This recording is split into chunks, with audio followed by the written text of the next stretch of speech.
Happy Friday, everybody. Welcome back to my next guitar lesson.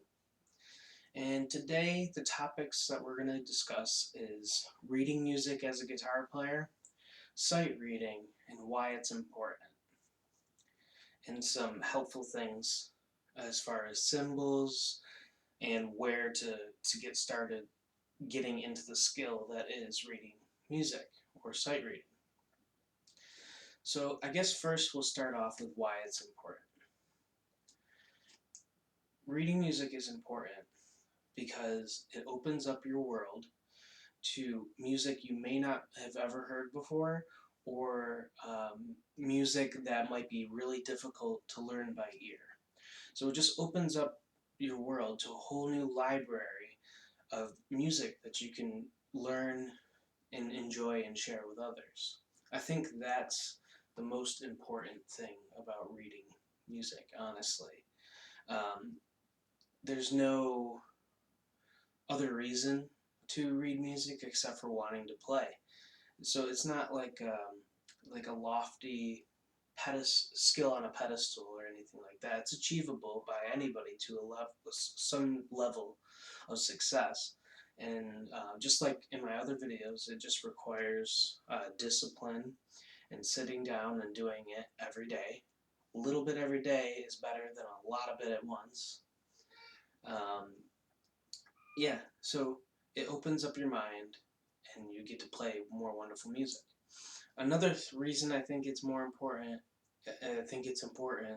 is it allows you to learn music faster because you don't have to struggle to find where the notes are so much.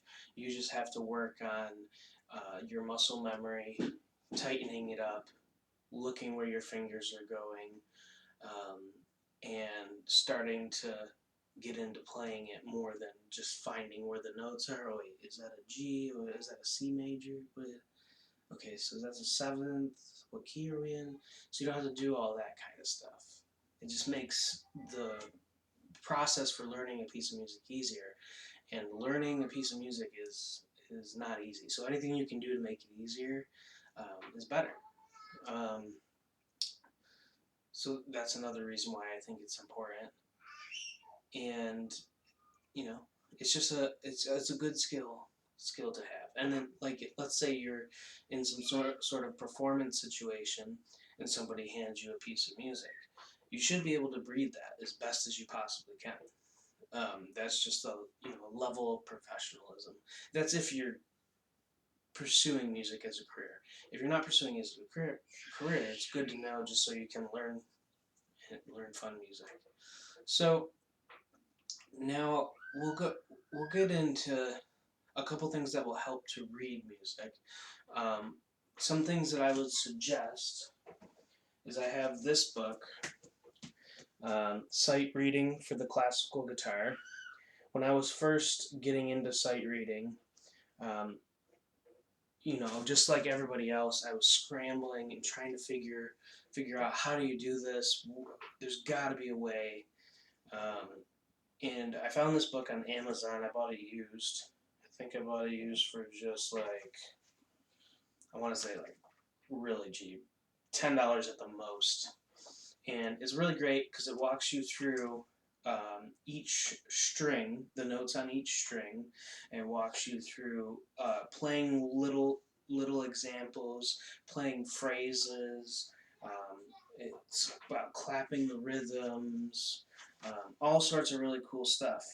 And if you go through and, like, for example, you start with level 1 and you learn the first example, and you don't have to even do that every day. You can do it like once a week. I work on that first example until I get it right, and then once I get it right, the next week I go down to the next example. You know, one thing you will see here, they're erased, but when I was first learning, I wrote in all the note names. I don't recommend you do that. I got out of that habit really quickly because it doesn't help you. going forward, because then you're going to want to do that every time you sit down with a piece of music, and that's not productive. So I stopped doing that within the first like 3 weeks, I think, of writing. So you should think about that as well. At first, it might be okay, so you can get a sense of what's going on, but erase it and don't continue down that path. So you can do it weekly like that, or you can do it daily, where you just take an example, work on it that day, and then move on to the next example, even if you don't get it right, because that will help you too. Both ways are different ways. You can also, depending on the situation, you can go utilize both things. I did it until I got it right for each example, and then when I got better at sight reading, then I included daily sight reading into my practice routine. So I recommend that by Robert Benedict. When Really good resource. Another resources that I would recommend are college graded repertoire books, because there's tons of music in them, and you can just sight read or practice reading through all that stuff from preparatory level to level 8. There's the Royal Music Conservatory or the Royal Conservatory of Music. There's the Trinity College of London. There's a bunch of those kinds of books, and I would recommend you get those and read through those as well in a similar way. Um, it will only increase your knowledge. You'll also find out about music you never heard before, composers you might like, and then you can go down that rabbit hole and buy music from specific composers and different things like that. It gets really fun once you start getting deeper into it. All right, so that being said, let's talk a little bit about just a couple things that will help you down your sight reading path. So I just gotta adjust this. I apologize. All right. So, couple things is open strings. Learn what each individual open string looks like on a music page, and do what I discussed before as far as the 3 pillars. Um, see what it looks like as you're playing it. See what it looks like on the page. How does it feel in your hands? What does it sound like? And so, for example, I'll just write down what some of the open strings look like.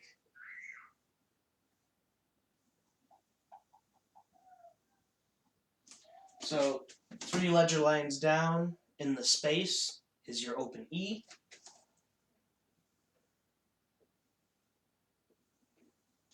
Two ledger lines down is your open A. D is the space below the first line of the staff, open D. G is your second line going up the staff. B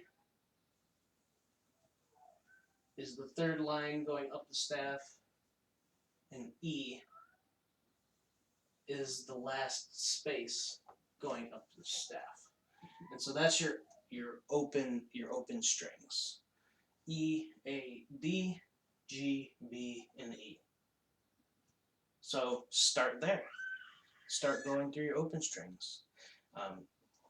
Take what I just told you, get a piece of staff paper, and write out a whole bunch of E's, a whole bunch of A's, a whole bunch of D's, a whole bunch of G's, a whole, so on and so forth, and then play through them. Play through in quarter notes, and eighth notes, 16th notes, triplets. That will help you to memorize. You can, use a book like this, or you can do it on your own. You don't even need to buy a book by doing those types of exercises, or you can do both. It's all good for you as long as you're reading as much as possible. That's another thing too. When you're doing this, read everything, as much music as you possibly can. The more you do that, the better you'll get at it. All right, so that's your open strings, and then when you're first reading music and sight reading music, unless it tells you otherwise, always read in the open position or first position. So what does that mean? Open strings and frets 1 through 5, simply. Music will tell you when to not play in that position. he'll tell you by using different symbols of what frets you should be on. But if it doesn't tell you and it's just notes, then it's going to be open or first position. Now, you might not want to play some music in that way. Often, the music will tell you exactly how to play it, but sometimes you might want to move to a different place on the fretboard because it sounds different. But that's something you can do artistically, you know, down the road a little bit. But for now, read open and first position. So, for example, if you read G, I'll just write a G major chord, an example of one in classical music. So G is the second space below the second ledger line.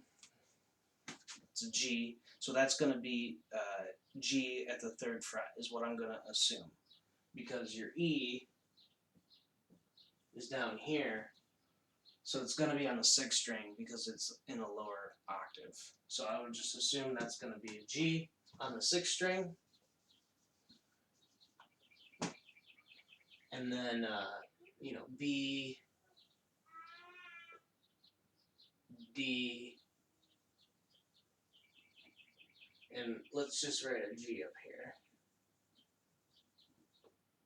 and not the F sharp, but we'll just put G, B, D, and G. So I'm going to assume that this B is open, is an open string.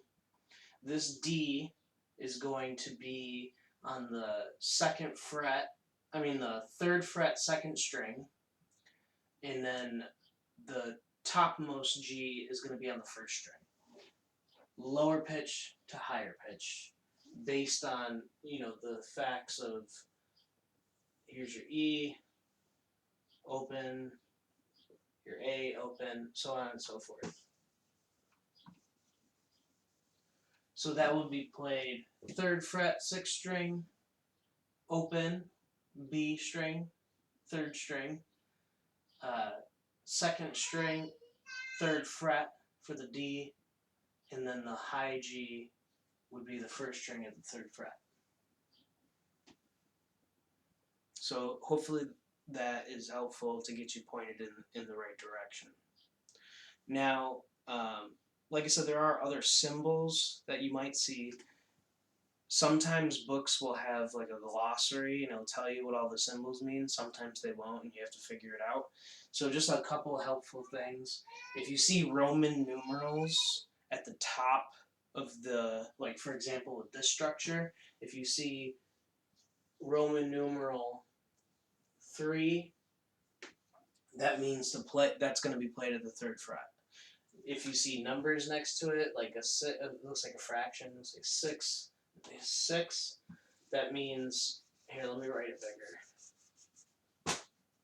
It wouldn't apply to that, but 6, and a 3. That means the top number tells you what the lowest string is to be barred. The bottom number tells you how many strings are covered under that bar. So that would be a bar using your you can use your 1st finger at the 3rd fret, bar all 6 strings. So that's what that symbol means. Another symbol you might see for barring is a C, and then it'll tell you,